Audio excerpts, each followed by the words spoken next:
en 1995, quand je suis allé en Angola et j'ai reçu le don de contrôler les esprits démoniaques et les esprits humains, de faire sortir l'âme du corps, puis je suis allé au Nigeria et au Togo après m'être converti au christianisme. Dieu m'a montré dans une vision des bergers ramenant des gens de la mort à la vie. J'étais heureux et j'ai dit, Seigneur Dieu, c'est bien qu'il y ait des hommes de Dieu en Afrique, et le Seigneur m'a réprimandé et m'a dit ne me glorifie pas, c'est l'œuvre de Satan, je vais te montrer une vision plus profonde, et le Seigneur m'a montré dans la vision ces pasteurs priant sur la tête de ces personnes et emportant leur esprit, et les corps de ces personnes sont tombés sur le sol sans respiration, à vrai dire ils étaient morts. Mais leurs esprits étaient à côté de leur corps et la multitude de croyants autour du corps mort regardaient le berger poser sa main sur le corps et les morts étaient ramenés de la mort à la vie. Les bergers ont fait de la magie pour enlever l'esprit puis faire revenir les esprits dans les corps des gens pour que tout le monde pense que la personne est ressuscitée. En réalité la personne n'était pas ramenée de la mort à la vie, car ils ont sorti l'esprit de son corps et l'ont remis. Le Seigneur Dieu m'a fait savoir toute cette manipulation qu'il faisait avec les esprits des gens en Afrique. Les gens ne meurent pas de la mort naturelle, ainsi les sorciers et les bergers gagnent de l'argent en renvoyant les esprits au corps. Le Seigneur a dit rappelez-vous quand vous étiez un sorcier et que vous avez reçu la capacité de retirer l'esprit du corps et de le remettre par la suite. À cette époque, il était rare d'avoir cette capacité, mais aujourd'hui, ce n'est plus nouveau, et cette sombre capacité s'est répandue sur tout le continent africain et a induit les gens en erreur. Quand je suis allé prêcher l'évangile en Afrique, j'ai vu de nombreux pasteurs visiter les maisons de personnes qui avaient perdu un membre de la famille. À ce moment-là, ces bergers ne laissaient pas les corps être enterrés et ressuscitaient les morts, et ils gagnaient des adeptes, et ces hommes ressemblaient à des dieux et étaient adorés et appelés prophètes, et les gens ont commencé à se rassembler dans leur église et disaient que les morts ont été ressuscités. Ce n'était pas moi, les gens ne sont pas morts,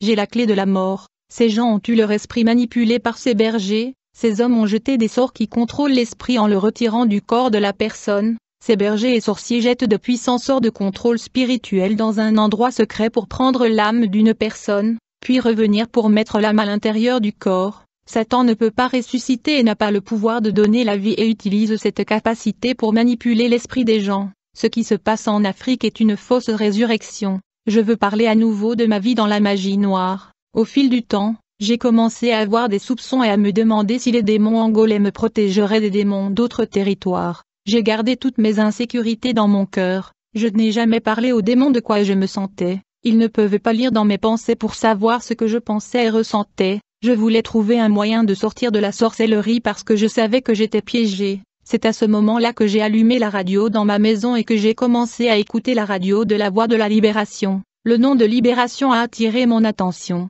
Car ce dont j'avais besoin était de me libérer de l'esclavage des ténèbres et de me libérer des démons. Et quand j'ai entendu la prière du pasteur David Miranda à la radio, je suis allé à la cuisine et quelque chose se passa en moi. Je voulais entendre le parole de la prière. Quand j'ai essayé de retourner dans ma chambre pour continuer à écouter la radio, je me suis évanouie sur le sol de la cuisine et je ne me souviens de rien d'autre. Je me suis réveillée et j'ai réalisé que j'étais allongée sur le sol froid. Des heures plus tard, le vieux sorcier qui était mon maître m'a appelé d'Angola et me dit, « N'oubliez pas que nous avons fait un pacte de sang, qui traverse mon corps, quoi que vous fassiez, je ressentirai votre émotion, je le ressens ici, nous sommes spirituellement connectés, vous essayez d'écouter une prière à la radio, la voix de la prière, cela a sonné à mes oreilles car nous sommes liés par l'alliance, j'ai dû vous tirer dessus, avec une fléchette de sommeil pour vous empêcher d'entendre les paroles de la prière à la radio, ne le refais plus, tu affaiblis nos pouvoirs. Quand tu as commencé à entendre la prière, j'ai commencé à écouter cette prière et si je me sentais mal, ne le fais plus. Nous sommes éloignés dans différents pays mais nous avons un lien spirituel et je saurai tout ce que vous faites au Brésil ici. Quand j'ai entendu la voix du vieux magicien m'avertir, j'étais inquiet qu'il connaisse chacun de mes pas ici au Brésil. La nuit quand je me suis endormi, j'ai rêvé que je marchais dans la rue et un démon a lancé un filet et m'a attrapé. Ce filet spirituel s'appelle un filet de religion. Dans mon cas ma prison était celle de la sorcellerie qui est une religion au Brésil. Le filet de la religion qui m'a attrapé m'a maintenu dans la prison de la fausse religion sorcière. Un frère m'a invité à l'église 2 mois plus tard quand j'ai essayé d'écouter la voix de la libération à la radio. J'ai accepté l'invitation, et j'étais prêt à aller à l'église. Et quand j'ai fini de m'habiller pour aller à l'église, mon corps était paralysé de la tête aux pieds, et je ressemblais à une statue et je ne pouvais pas avancer. J'ai senti mon corps se figer. J'ai essayé de faire un pas en avant et je ne pouvais pas. Ma vision de clairvoyance s'est ouverte et j'ai commencé à voir 4 chaînes épaisses tenant mes 2 mains et mes 2 pieds. Ces chaînes étaient fixées quelque part dans le monde des esprits. Les chaînes m'empêchaient d'avancer vers l'église et des heures plus tard, j'avais très sommeil et il était 10 heures du soir. Il n'y avait aucun moyen d'aller au service religieux. J'ai regardé les chaînes sur mes jambes et mes bras se desserrer, et des heures plus tard, le vieux sorcier a appelé mon téléphone et a dit qu'il sentait que j'allais visiter une église et le vieux magicien a dit qu'il avait fait un rituel contraignant pour moi de ne pas aller à l'église. Le lendemain matin, le frère de l'église est venu me rendre visite et il m'a demandé « Pourquoi n'êtes-vous pas venu à l'église? Vous n'avez fait aucun effort et vous ne respectez pas votre parole. » J'ai répondu que je voulais vraiment aller à l'église mais je n'avais pas la force et j'étais sous la domination des puissances des ténèbres. Je m'attendais à une prière de délivrance à ce moment-là. Mon âme a crié à l'aide, mais le frère m'a critiqué et m'a laissé en prison spirituelle. Il était très contrarié par les démons perfides qui travaillaient avec moi et j'ai regretté les pactes que j'avais conclus. C'est pourquoi ma vie était liée pour avoir fait trop de pactes. J'ai décidé de voyager en Angola et de voir le vieil homme le sorcier Casilda. Il était mon mentor spirituel qui est le même qu'un enseignant. Cela fait 2 ans que le pacte a été conclu avec lui en 1997. Quand je suis retourné en Angola, le vieux magicien qui m'a reçu m'a averti du danger d'approcher une église, et il m'a dit qu'il me souhaitait le meilleur, et que la prochaine fois si j'essayais d'écouter une prière sur le radio ou aller à une église les démons me tueraient. Il m'a dit que les mauvais esprits lui avaient dit qu'il me tuerait si je le fais encore. J'étais très tendu et impuissant. Je suis allé faire un tour avec le vieux magicien dans le quartier, et j'ai vu 4 églises ouvertes près de sa maison. J'ai demandé aux vieilles sorcières encore à propos de ces églises, car la dernière fois que je suis allé en Angola en 1995 ces églises n'étaient pas là. Le vieux sorcier a dit que ces églises ne représentent aucun danger, car ce sont des ministères dans lesquels les pasteurs n'enseignent pas aux gens la vérité et sainteté. Le vieux magicien a dit que ces 4 églises n'obéissent pas à leur Dieu et il les appelle des églises rebelles qui ne pensent qu'à l'argent. Les mauvais esprits ont dit au vieux sorcier que ces églises ne sont pas leurs ennemis et qu'elles sont dans la même côté servant le même diable que le vieux sorcier servait. Le vieux magicien m'a laissé dans sa maison pendant 1 semaine et est allé chez son frère. Je me suis occupé de la maison du vieux sorcier pendant 1 semaine. La première nuit, j'ai rêvé que j'avais une armure en acier noir, et j'avais une lance à la main. Un démon mi-homme et mi-chauve-souris est apparu. Ce démon a volé vers moi et m'a attaqué. J'ai essayé de le détruire avec la lance mais je n'ai pas pu le blesser, et cette chauve-souris géante m'a attrapé et s'est envolée avec moi. Je l'ai attrapé dans ses griffes et quand il était auprès les nuages, ce diable m'a libéré et je suis tombé mourant. À ce moment je n'ai pas compris la révélation de ce rêve, mais aujourd'hui je comprends que je voulais entrer dans une bataille spirituelle contre les démons, et je ne gagnerais pas parce que j'étais dans les ténèbres et j'étais leur esclave. J'étais en prison spirituelle et étant sous le domaine des ténèbres, je ne pouvais pas vaincre mes supérieurs dans le monde des esprits. Après le rêve, je voulais avoir une expérience hors du corps et découvrir le monde des esprits.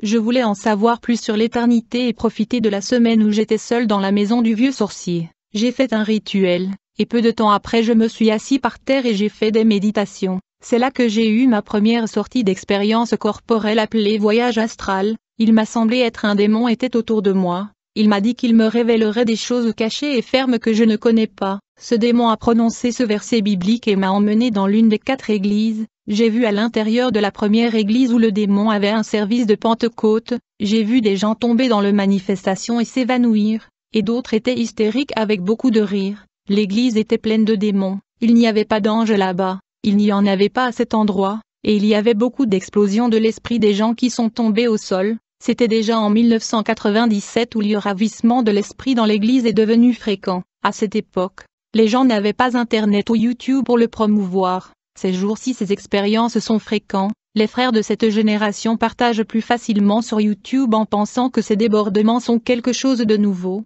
car ils ont beaucoup de publicité sur Internet, mais c'est vieux. Quand mon esprit a quitté le corps et que je suis entré dans cette église de la prospérité, j'ai vu beaucoup d'extase. Mais il n'y avait pas d'ange de Dieu pour prendre les âmes des gens et leur révéler les choses cachées du royaume des cieux. Ce que j'ai vu était des démons déguisés en anges prenant l'âme des gens pour révéler des choses cachées. À ce moment sans comprendre j'ai demandé au démon qui était avec moi ce qui se passait avec cette église. Le démon me dit que ses croyants faisaient un voyage astral et croyaient que cela venait de Dieu. Ils croient qu'ils servent le vrai Dieu.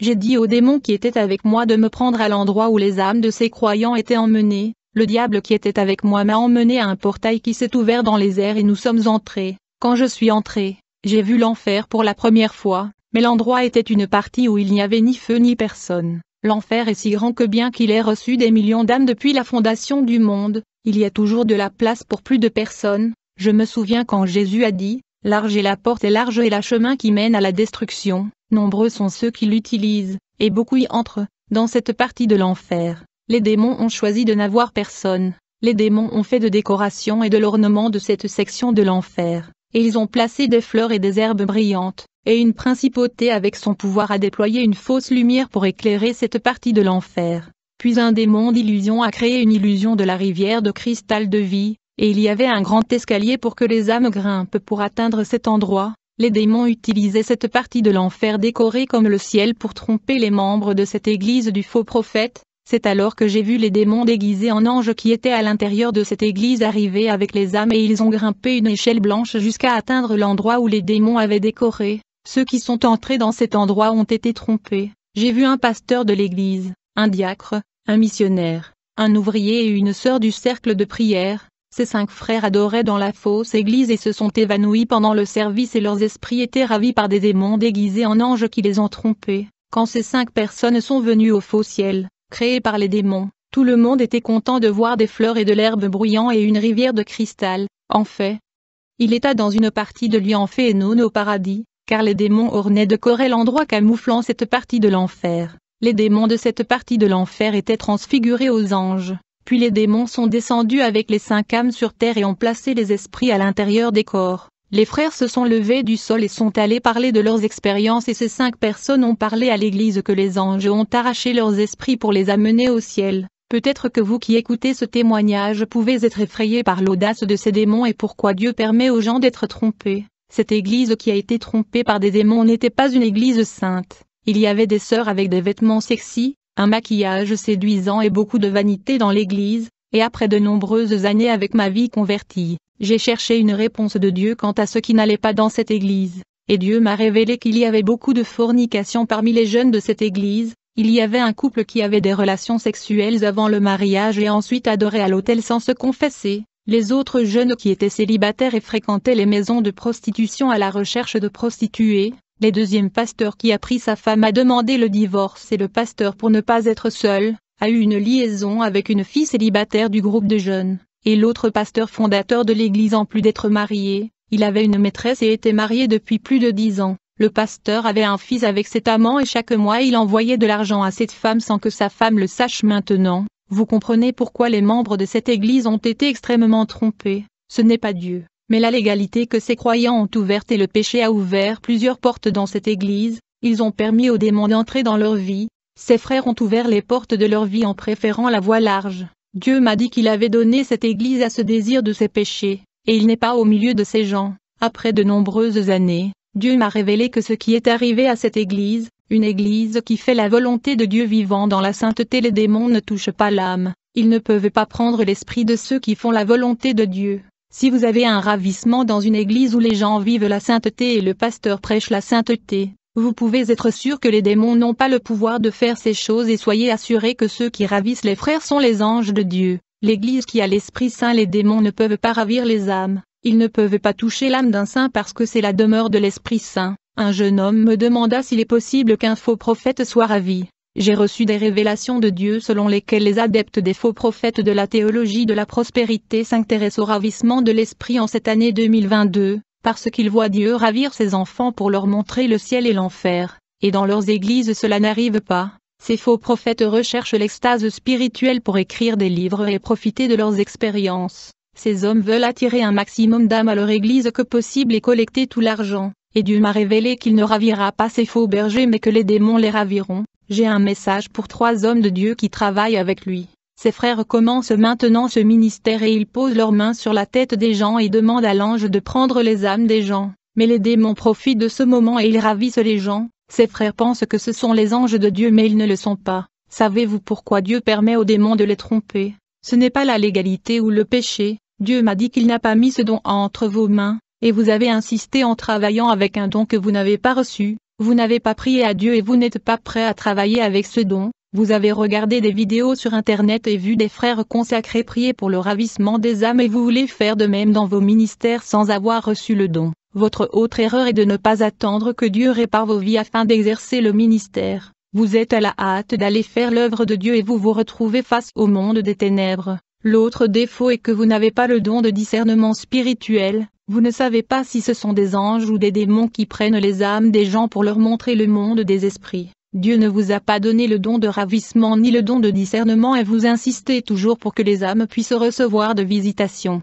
Le Seigneur me dit, ils doivent attendre leur temps, ils doivent apprendre à attendre le bon moment, ne pas se dépêcher. Vous avez besoin de gravir les premiers pas pour monter de niveau dans le monde des esprits. Vous êtes encore sur les premiers pas. Les démons de la sorcellerie travaillent dans d'autres domaines pour amener les gens à avoir de la chance en amour, à avoir beaucoup d'argent, à prospérer, à amener les gens à occuper un poste de direction dans l'entreprise ou à entrer dans une grande entreprise. Tout prêche l'évangile de la prospérité à propos de la doctrine même de la sorcellerie pour assembler des richesses sur terre et être quelqu'un d'important dans la société. Les églises de prospérité copient sur la doctrine de la sorcellerie consistant à rassembler le bien de ce monde. Les démons qui travaillaient avec moi prenaient aussi la rance des personnes décédées. C'était le cas d'une femme qui n'était pas satisfaite de la mort de son fils, et voulait communiquer avec lui. Cette femme est venue vers moi, et l'un des démons qui travaillait avec moi est entré dans mon corps et a dit qu'elle était son fils. Le démon très rusé qui surveillait la vie du garçon savait déjà tout dans la vie du garçon. Le diable se faisant passer pour l'enfant parlait des vêtements que la mère gardait encore pour que son fils s'en souvienne, et parlait des cadeaux que sont les jouets que le garçon a reçus quand il avait encore 6 ans. La mère s'est convaincue qu'elle parlait à son fils parce que personne ne savait qu'elle gardait les vêtements en souvenir, en plus de son fils décédé. Une autre chose qui s'est produite était une fille qui voulait parler à son père décédé et elle est venue vers moi. Ce jour-là le diable n'est pas entré dans mon corps. Il a ouvert la vision spirituelle de la fille et le démon a été transfiguré à l'image de son père. La fille m'a dit qu'elle voyait son père et elle a beaucoup pleuré en voyant cette vision. Elle ne croit pas qu'une personne qui est morte va au paradis ou en enfer. La fille croit que les gens meurent et que leurs esprits parcourent la terre. Voyant que l'esprit de son père communique avec elle, je savais que c'était l'un des démons qui travaillait pour moi qui avait été transfiguré en l'apparence du père de cette fille. Cela est arrivé au roi Saul qui a également été trompé car cette fille la sorcière a vu l'esprit du prophète Samuel et a décrit son apparence au roi Saul qui croyait.